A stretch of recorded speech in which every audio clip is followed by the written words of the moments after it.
clean kajene se onukwae ba crossing amitrashi totomwe bibi kome je afieshi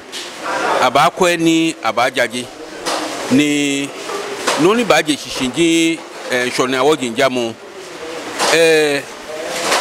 all shades of opinion ababu amofemo na mo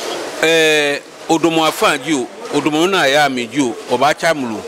ni wokebafi ni afine wo susumu ji ake abaye pepri keto njole ni manche ba ya hia fe hia ikene ba pepri ekomi na abaye ko ne twon ekomi fe mo ni tafrache eba mami woke kpachilo ehun ewie boni afe ni gidigidi ke ho fe mo ni be komene aba kpachimo mi afose ko no washipan ke suomo ke ekomi fe mo nga pen wo ji ake me komo jo man se ni je man bi ni ajo ashaman ajo nima ni ke ameba amefutu me shi ameba ka mba shi pa ameba ka ameba taoni wo ameshala ame phone ni ame fiofio ni bi nehi shi ake kafrache ale mohie ni abua ke teshimeni won kwa na kan ma afai afine wo face security owo kwashulu ate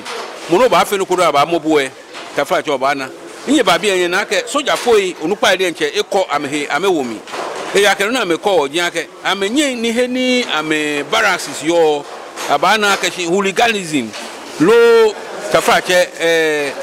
manjwani chumo ahijeme hewo amehu amba wo plain cloth ke prosifoi na ba nyemi won kemo femo no ba no yinto ojin akashi oba ni obaju lo ba yawu ye ake afine iban ehambu shikwe ke achi gan dangbetan teshi jimoni jigonti shi eshaekwe be ke ahia nkome ke echen wo wo ba gbokura nigbe chon lo ba ni fio atama amashi ke wo won pa mo fe mo fai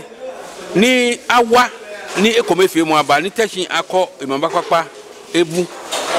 oye bi ni amenye nsoana na mena loko amechu won pa government e fai ke we bank e shike ko ba akọ akaba anye establish kafrache cottage industry ko aha uleme bona afeke lo eba ke anye lo efen aye ni anya ho de nche ke sa afesi akaba afi lo technology poni akaba wo akaba kan neke ni bi ne ikani chumo baba mo ba ya wo hin